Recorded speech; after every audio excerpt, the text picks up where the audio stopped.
Good morning, I am Olaf, Senior Software Engineer at SGI Storage Software, and I'm here to present on multi-rail LNet for Lustre. So first an introduction on what exactly it is supposed to be. So it's multi-rail has been a long-standing wishlist item, and it's been known under a number of names: multi-rail, interface bonding, channel bonding. There are technical differences implied by those names. This particular implementation is a collaboration between SGI and Intel. It was first publicly discussed at the Developer Summit last year. I also did a presentation on it at LUG earlier this year. The goal is to land it in Lustre 2.10, but we're still hoping we can make it. So, what is it?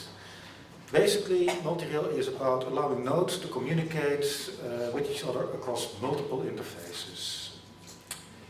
The multiple interfaces can be connected to one network, or they can be connected to several networks, LNet networks, and the interfaces are used simultaneously. The reason why we want to do this is, well, SGI, we have big clients.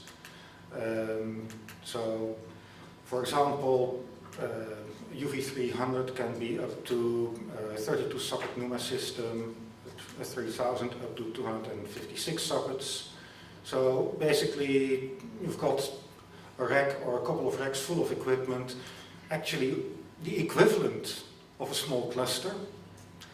And in a standard LNet configuration, there would be a single, say, InfiniBand line connecting the entire cluster in a rack to the Lustre cluster. And, well, that's not ideal. At least we don't think so. So the other thing is that multi-rail, by adding additional interfaces, just as we can increase the bandwidth available to clients, we can increase the bandwidth available to servers. As a general rule, you want to try to do that by, we think, by adding more interfaces rather than just trying to add faster interfaces to a server, or making the interfaces in a server faster. Because, as the previous speaker explained, over InfiniBand, traffic is a complete handshake. So if you've got a combination of slow and fast interfaces in the path, then the slow interfaces are still going to dominate.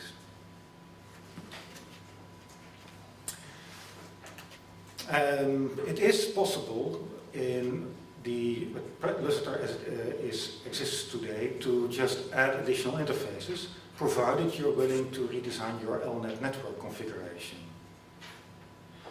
Because each interface then needs to be connected to a separate LNet network. And then you need to distribute your clients basically manually across all those LNet networks. And we want to simplify that. So the multi-rail project that I'm working on together with the engineer from Intel is we add basic multi-rail capability.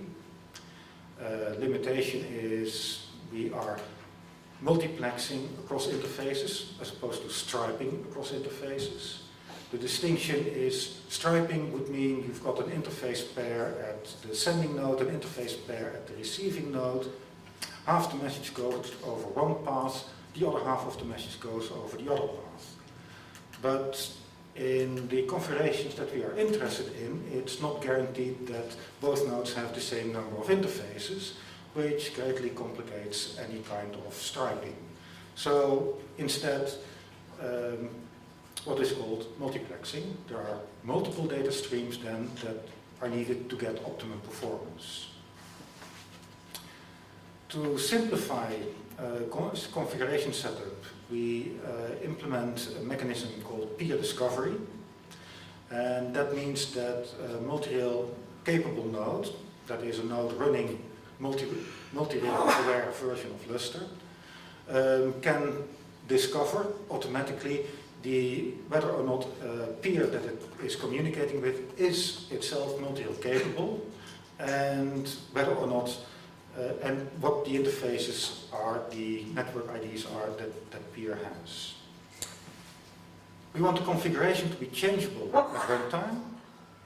That can even include adding or removing interfaces from a node. And the configuration is driven by LNet control, as opposed to the current mechanism that, well, is still too often used, in our opinion, where you use kernel module parameters, which you set when starting Lustre and are then from that point basically fixed. That kind of configuration tends to be hard to work with because you need to completely stop Lustre and change something. We want it to be compatible with non-multi-rail nodes, so I'll be giving an example of that. And once you have multiple interfaces, it also becomes possible to add resiliency by trying to detect whether or not an interface is functioning properly, and then, well, refraining from using it, and just when message sending fails over that interface, you try to resend it over one of the other interfaces that you may still have available. So let's say you take the plunge and you start deploying it. The example cluster, it's not even a virtual cluster, more of a rhetorical cluster, is a couple of clients. One of those clients is a big client, UV for ultraviolet. Sorry, I have to make the sales pitch there. And in this configuration, it's running a non-multi-rail aware version of Lustre, and it has the same bandwidth available on this single LNet as the smaller client nodes. So, first change that you can make would be install multi-rail aware version of Lustre on the UV node only, and give it multiple interfaces. And this is a configuration that will actually work.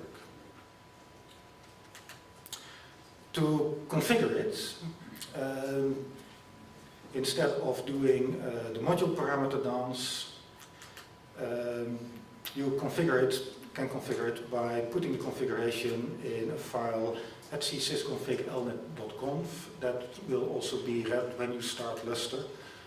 But that's also a configuration that can then subsequently be changed with LNet control. There is some additional configuration details that are required if you're working with a big node.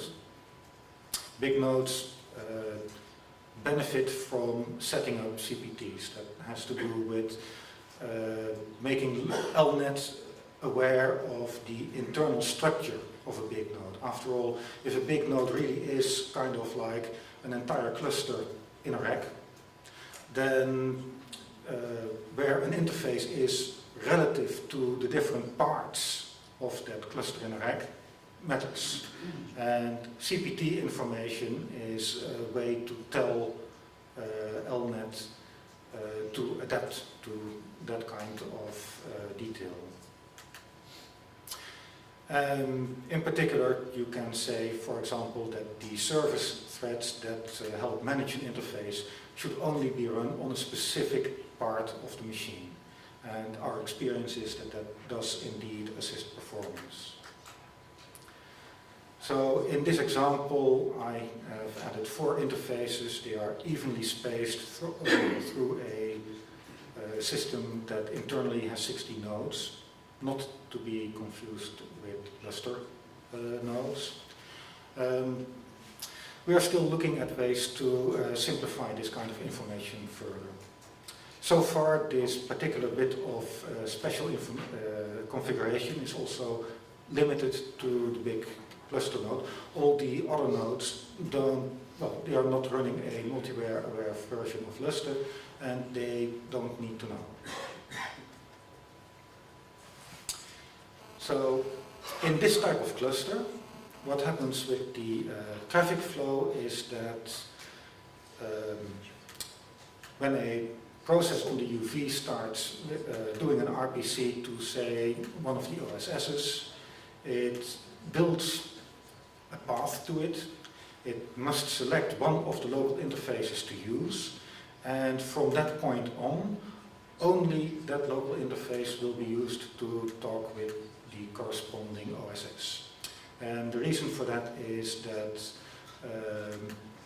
the other end, non-multi-rail aware end, actually has a bit of knowledge of the interface that the message was sent from, and there are places in the Lustre code where this information is used. So if you start sending from a different interface to the same node, then the node on the receiving end can get confused, and you get basically spurious connection drops and reconnections. Disadvantage of that is that it means that there is also traffic going on within that cluster in a rack that effectively amounts to adding internal network hops. It's completely transparent because it's just internal, the internal RDMA engine, etc. that does that, but it's there and it has a measurable impact. So, second step of the rollout, also install multi-rail aware versions of Lustre on the OSS nodes and give them an additional interface for good measure. One thing to note when adding interfaces to your OSS nodes is depending on the node, it may actually not be able to use the additional bandwidth because the OSTs behind it also need to have been configured in a way that allows the node to actually fill the bandwidth. The OSS nodes, well, there are two basic ways to configure those. Again, in the LNet.conf configuration file, you can explicitly list the interfaces, but a more interesting way is that you can specify a pattern rule, which basically says all the interfaces found on the 10.0.0 star network should be configured on this node. If it finds one such a pattern rule, then it configures just the one interface. If it finds two, it configures two. If it were to find 200, it would configure all 200 of them.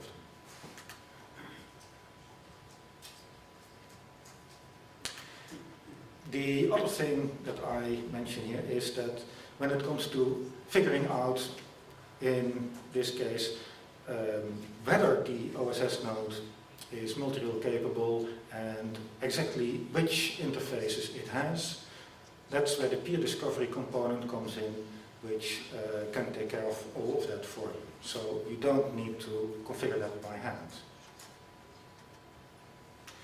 In this case, LNet traffic flow starts to differ.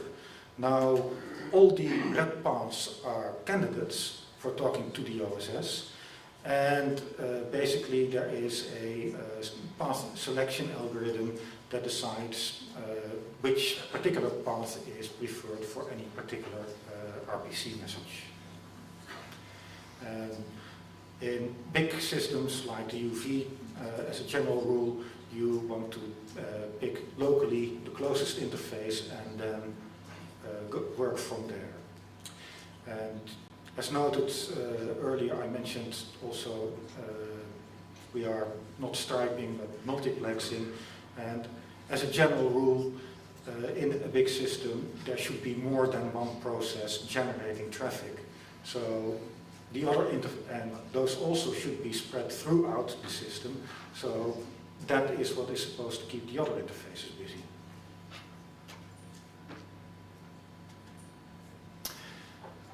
Now I've upgraded the entire cluster to multi-rail aware software. So I've given the MDS and MGS also additional interfaces. Configuration is actually now for all nodes similar, and that same pattern rule could be used on all nodes except the UV you want to do a little bit extra because it's big. Instead of adding the nodes to a single network, you can also have two different networks. In that case, like this, all the available interfaces are used. So the UV will cheerfully pick any of the 4 interfaces it has, regardless of which LNet network they actually are connected to, as long as they can connect to one of the server nodes that it wants to speak to it. The client node, the upper client, is only connected to the upper green network, so it's confined to using that. The bottom client is connected to the red network only, and so it's confined to using that. In this particular configuration, suppose that it grew because the red network was added late. And now the red client needs to connect to the MGS and from there MDS, etc. So one way to do that is you update the information on the MGT, MDT, etc. to specify that there are now additional service node addresses known. The other way to do it is that you can tell the client by hand that its peers look like this. So they've got a primary net on the green network, they've got additional nets known on the red network. And in that case, when the client that only connects to the red network wants to send a message to the MGS and has been given the NIT of the MGS on the green network, it can use this information to find the net that is actually capable of speaking with and use that to connect to the peer. And so this is an example of a case where you might want to configure the peers by hand. The peer configuration would ideally be still identical across the entire cluster. So it would still be a case where you could write a single configuration file that is usable across the entire cluster. And one way to get a lot of that information would be to actually have the cluster set up, have discovery running, and then use an LNet control to dump the peer information, and then clean that up a little bit and generate your configuration file from that. So, performance, first set of performance measurements, up to the point that I mentioned that's basically where we are right now with code development. So, up to that point, we have working. Some of it has been checked in a special branch. Other parts are still in review, but this bit up to now we can show live if we need to. So for testing, it helps to have the actual hardware. So our internal test cluster is built around a 16-socket 160-core UV2000, all the hardware. It's a quarter of the entire system, but other people in engineering also want access to that kind of system. 12 OSS nodes, 52 OST nodes. It's all, again, what hardware you can grab together. The fabric is FDR. The file system, if you manage to actually push it, you can get up to 30 gigabytes a second throughput. And well, one reason to use all the hardware is you sometimes get to see very interesting things that may not be as visible in newer hardware. One reason to use actual hardware is virtual clusters, certain behaviors just don't show up there, and you need to know about them. For example, this is measured performance using IOR. Of course, the test is tuned so that it well, works nicely. You've got processes running throughout DUV. And there are a couple of interesting things to note. First of all, the scaling is very nicely linear in the number of interfaces. The other thing to note is that read performance is about half the write performance. And that is because we are running into some complications with the RDMA engine, because it turns out that it really matters whether or not you're doing RDMA driven by the CPU connected closest to the interface or the CPU closest to the memory, and whether or not you're doing reads or writes direction also matters. So, fun for the whole family, and then so on. The other thing you may note is currently the graph ends at 4 interfaces, and that's another problem that we're currently running into with this particular setup, that when we add more interfaces, we are running into trouble trying to get the additional interfaces to connect.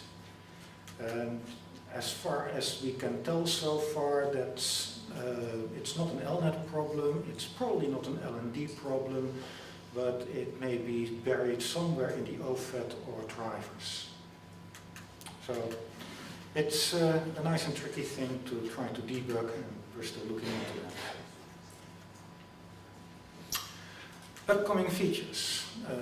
Development is not stopping here, quite right. I mentioned resiliency, so one of the things that we are working on adding is that if you have multiple interfaces, one of them fails, that you are going to go as gracefully as possible to the remaining set of interfaces. And ideally it's going to be sufficiently transparent that apart from a log message or console message, that an interface is iffy, you're not going to see any reconnections.